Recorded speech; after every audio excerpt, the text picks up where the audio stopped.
যাদেরকে আল্লাহ তাআলা দয়া করেন, আল-ইয়াওমা আকমালতু লাকুম দীনাকুম ওয়া আতমামতু আলাইকুম নি'মাতি ওয়া রাদিতু লাকুমুল ইসলাম দীনা। সুন্দর একটা মেসেজ আছে। আল্লাহ তাআলা দিনকে পরিপূর্ণ করেছেন, পরে বলছেন কি, এই দিনের যে নেয়ামতটা আছে, ইসলামের যে নেয়ামতটা আছে, এই নেয়ামতটা দেওয়ার জন্য আমি তোমাদেরকে যাচাই করেছি। সুবহানাল্লাহ। তার মানে আল্লাহ আমাদেরকে যাচাই করে কোরআনের মতো, ইসলামের মতো, দ্বীনের মতো দামি একটি নেয়ামত দিয়েছেন। সুবহানাল্লাহ। তার মানে আমাদের দায়িত্ব কি? এবার এত সুন্দর নেয়ামত আল্লাহ তাআলা দিয়েছেন, আমরা কি করব? আল্লাহ তাআলা সূরা ফুরকানের 69 নম্বর আয়াতে বলেন, ইউদাআফ লাহুল আযাবু ইয়াওমাল কিয়ামাতি ওয়া ইয়াখলুদু ফীহি মুহানা।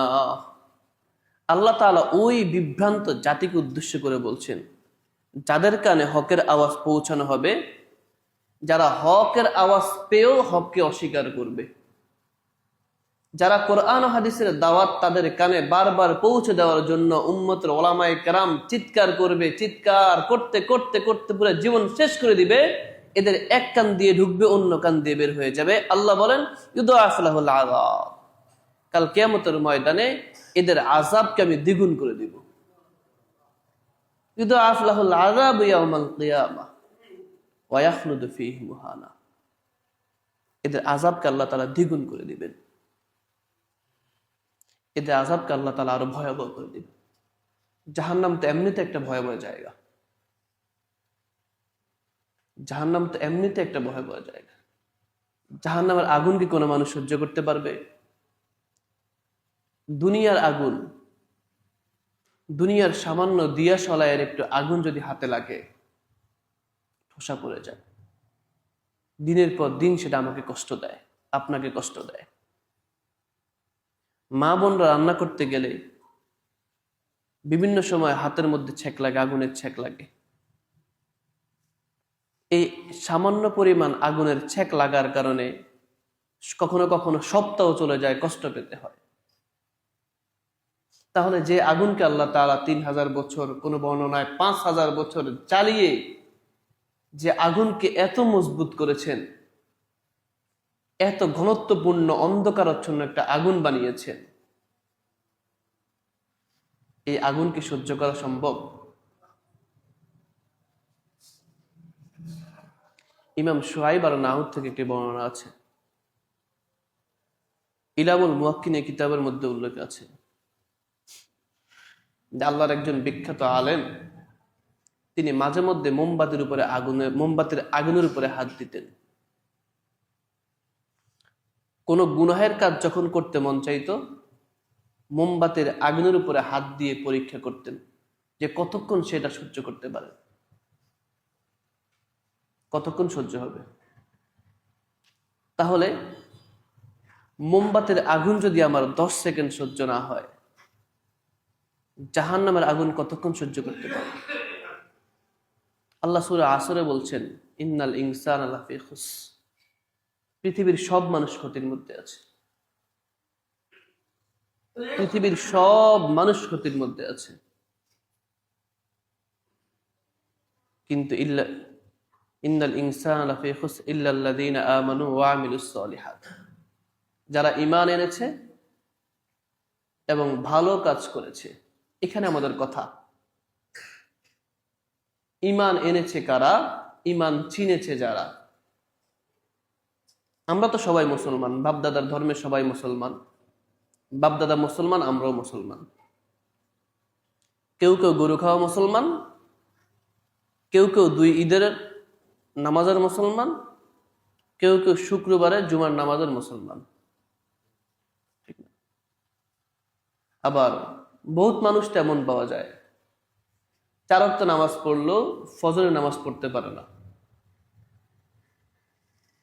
তাহলে প্রশ্ন হলো, ওই যে ইমানদার বলে কথা, যে আপনি ইমানদার, যেই ইমানটা আপনাকে মসজিদ থেকে, ঘর থেকে মসজিদ পর্যন্ত আনতে পারে নাই, এই দুর্বল ইমান, এই গরিব নিঃস্ব ইমানটা কি করে আপনাকে কবর থেকে জান্নাত পর্যন্ত নেবে?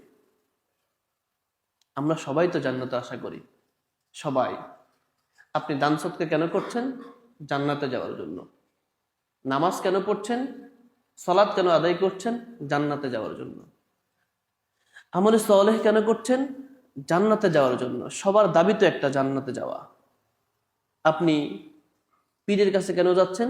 জান্নাতে যাওয়ার জন্য। সবাই সব কাজ করছে জান্নাতে যাওয়ার জন্য।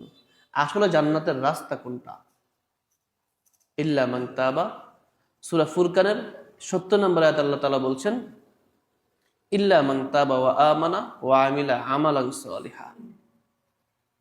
যারা ঈমান আনবে এবং তওবা করবে। তওবা কাকে বলা হয়?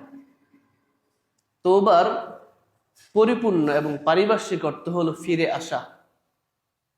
আপনি একটি খারাপ কাজ করেছেন, ইচ্ছায় হোক অনিচ্ছায় হোক, সেখান থেকে ফিরে আসার নাম তওবা।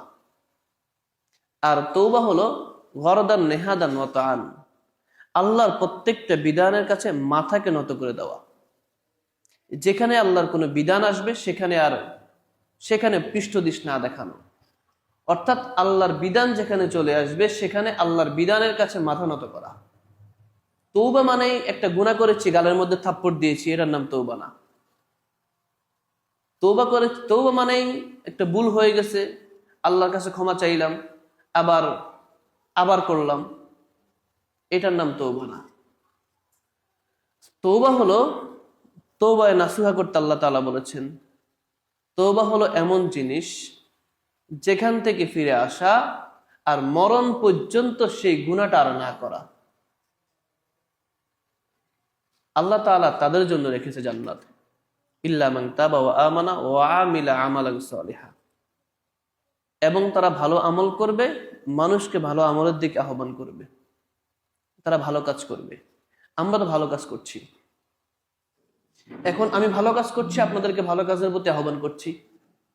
আপনার দায়িত্ব হলো আপনার ভাইকে, আপনার স্ত্রীকে, আপনার বাবা মাকে, আপনার সন্তানকে ভালো কাজের প্রতি আহ্বান করা। আমাদের অন্যতম একটি সমস্যা হলো এটা, যে আমি নামাজ পড়ছি কিন্তু আমার স্ত্রী নামাজ পড়ছে না, আমি নামাজ পড়ছি আমার মা বাবা নামাজ পড়ছে না, আমি সালাত আদায় করছি আমার ভাই করছে না, আমি হালাল অনুসন্ধান করছি, হালাল খাবার খাচ্ছি কিন্তু আমার পরিবার খাচ্ছে না, আমি সুদ ঘুষ কিস্তি থেকে নিজেকে বাঁচানোর চেষ্টা করছি কিন্তু আমার পরিবার চেষ্টা করছে না, শত চেষ্টা করলেও কিস্তি তো এখন ঘরে ঘরে রন্ধ্রে রন্ধ্রে ঢুকে গেছে। কিস্তি, সুদ এত বড় একটা মারাত্মক গুনাহ, মানুষ জানার পরে যে কি করে খায়। যেই মানুষটা সুদ খাচ্ছে, কিস্তির সাথে সম্পৃক্ত হচ্ছে, অল্প দিনে ধনী হয়ে যাওয়ার জন্য কিস্তি নিচ্ছে, সামাজিকভাবে সে তো ক্ষতিগ্রস্ত হচ্ছেই, আর্থিকভাবে সে তো ক্ষতিগ্রস্ত হচ্ছেই। আর এই সমাজে আপনি খেয়াল করে দেখবেন, দারিদ্রতায় যারা সবচেয়ে বেশি কষ্ট পায় এবং সামাজিকভাবে যারা সবচেয়ে বেশি লাঞ্ছনার শিকার হয়, সন্তান দিয়ে আহাল দিয়ে যারা সবচেয়ে বেশি অপমানিত হয়, দেখবেন এরা ওই সুদ ঘুষের সাথে সবচেয়ে বেশি জড়িত। এদের সন্তানরা বাধ্য হয়, এদের বিবি অবাধ্য হয়, বিবি বেপরদায় চলাফেরা করে, এদের পরিবার দেখবেন দায়ুস হয়ে যায়। একটু মিলিয়ে দেখবেন, এটা আল্লাহর অর্ডার। আল্লাহ তাআলা তো সুদকে হারাম করেছেন। এখন সুদের গুনাহ কি? সুদের সবচাইতে ছোট গুনাহ সবাই জানে।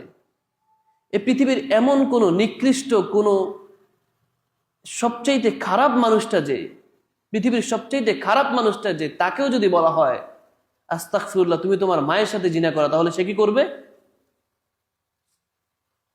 কাউকে যদি বলা হয় যে পৃথিবীর সবচাইতে খারাপ মানুষ, মাতালের ঘরের মাতাল, ওকেও যদি বলা হয় যে তুমি তোমার মায়ের সাথে জিনা করো, ওই কখনো করবে না, সম্ভব না। কিন্তু সে সুদ খেয়ে প্রতিনিয়ত সুদ খাচ্ছে, সে প্রতিনিয়ত তার মায়ের সাথে জিনা করছে, নাউজুবিল্লাহ। কিন্তু সেটা জানছে না, অহরহ কিন্তু এই কাজটা করে যাচ্ছে। অথচ গুনাহ তো সেম গুনাহ, সে তো কাজটা প্রতিনিয়ত করছে। বরং আপনি যদি তাকে বলেন তুমি তো সুদ খাচ্ছ, তোমার মায়ের সাথে জিনা করছো, সে আপনাকে মারতে আসবে। আর অত্যন্ত দুঃখ এবং লাঞ্ছনা হলো এই জাতির জন্য, বর্বরতা। দেখেন এই হারামখোরেরা বর্বরতা আমাদেরকে এত নিচে নিয়ে গেছে। বাংলাদেশে বিভিন্ন সময় এমন নিউজ শোনা যায় যে বহুত নির্লজ্জ বাবা আছে, যেই বাবারা তার মেয়েদেরকে দর্শন করে। আছে না নাই? আমরা কোন জায়গায় চলে গেছি? এই জন্য আমাদের দায়িত্ব হলো হকের আওয়াজটা, সহিহ আকীদার দাওয়াতটা প্রত্যেকটা মানুষের কাছে পৌঁছে দেওয়া। আমার রসুল তো এটা শেখান নাই। আমার রসুল তো একজন অপমানিত, একজন লাঞ্ছিত, ভর্ৎসনা একজন মানুষকে কোরআন ও হাদিসে নূরে নূরান্বিত করে। ওমরের মতো একজন মানুষকে, যিনি পূর্বের আপনার তার জীবনী জানেন, ইসলামের ছায়াতলে আসার কারণে ওমর হয়ে গেছে জিন্দা মুজাহিদ, ইসলামের খলিফা হয়ে গিয়েছে। যেই ওমর ছিলেন একজন মুশরিক, সেই ওমরকে আল্লাহ রসুল ইসলামের ছায়াতলে এনে আল্লাহ তাআলা কবুল করেছেন, পৃথিবীর শ্রেষ্ঠ মানবদের একজন হয়ে গেছেন। যে আবু বকর ছিলেন মুশরিক, আস্তাগফিরুল্লাহ, সাহাবীদের সামনে কথা বলতে কষ্ট হচ্ছে, বুঝার জন্য বলছি। এই সাহাবীরা, এরা তো ইসলাম কবুল করার পূর্বে ভিন্ন ছিল, মুসলমান ছিলেন না। হযরত সালমান ফারসি বুড়া বয়সে এসে ইসলাম কবুল করেছেন। এমন তো অনেক সাহাবী আছেন। একজন সাহাবী যুদ্ধের ময়দানে রসুলের কাছে এসেছেন, ইসলাম কবুল করেছেন, এক ওয়াক্ত নামাজও পড়েন নাই, এক ওয়াক্ত সালাত আদায় করেন নাই। কেন? সময় পান নাই। ইসলাম কবুল করেছেন, সারা জীবন মুশরিক ছিলেন, মূর্তি পূজা, অগ্নি পূজা সবকিছু করতেন।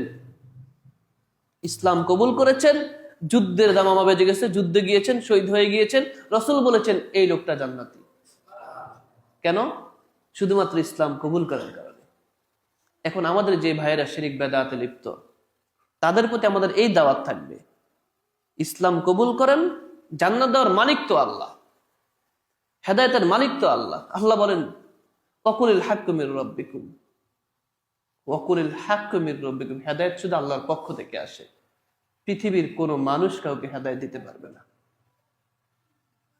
আল্লাহর হাবিব কাউকে হেদায়েত দিতে পারেন নাই। আল্লাহর হাবিবের দ্বারা সম্ভব ছিল না যে তার চাচা আবু লাহাবকে হেদায়েত দিবে। তার চাচাকে রাসূল হেদায়েত দিতে পারেন নাই। হেদায়েত শুধুমাত্র আল্লাহ তাআলার পক্ষ থেকে আসে। আপনারা জানেন ওয়াকুলিল হাক্কু মির রাব্বিকুম ফামান জা ফালিয়ুমিন ওয়া মান জা ফালিয়াকফুর। হেদায়েত শুধু আল্লাহর পক্ষ থেকে আসে। হেদায়েত প্রাপ্ত যারা হবে তারা ঈমানের উপরে উঠবে, আর যারা হেদায়েত থেকে বঞ্চিত হবে এরা মুশরিক হয়ে যাবে। হেদায়েত যে আল্লাহর কত বড় একটা নেয়ামত, যতক্ষণ পর্যন্ত বান্দা হেদায়েত পাবে না, বান্দা বুঝবে কি করে?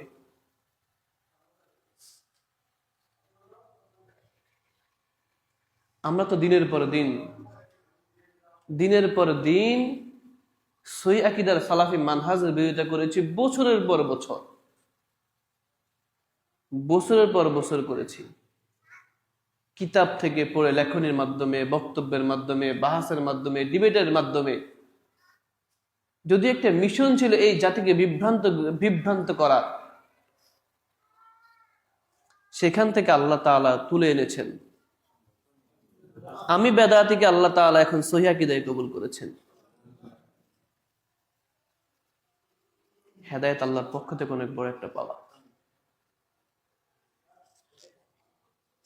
শুধু তাই নয়, যাদেরকে বছরের পর বছর গালি দিয়েছি, যাদের বিরোধিতা করেছি, যাদের সাথে ডিবেট করেছি, সহিহ আকীদা গ্রহণ করেছি, তারা এতদিন যারা বিরোধিতা করেছে, আল্লাহু আকবার, তারা এখন বুকে টেনে নিয়েছে। রাসূলের হাদিস আছে, ওটা মনে পড়ে গেছে যে রাসূল বলেছেন কাউকে যদি ভালোবাসতে হয় আল্লাহর জন্য ভালোবাসা, আর শত্রুতা আল্লাহর জন্য শত্রুতা। অর্থ হলো কেউ যদি আমার দ্বীনী ভাই হয় তাকে আমি কলিজা দিয়ে ভালোবাসবো, আর কেউ যদি দ্বীনের বিরোধী হয় তার সাথে আমার শত্রুতা থাকবে। আল্লাহ তাআলা কবুল মঞ্জুর করুক, জোরে বলেন আমিন। ওয়া আখিরু দাওয়ানা আলহামদুলিল্লাহি আলামিন। সুবহানাকাল্লাহুম্মা ওয়া বিহামদিকা আশহাদু আল্লা ইলাহা ইল্লা আনতা আস্তাগফিরুকা ওয়া আতুবু ইলাইক।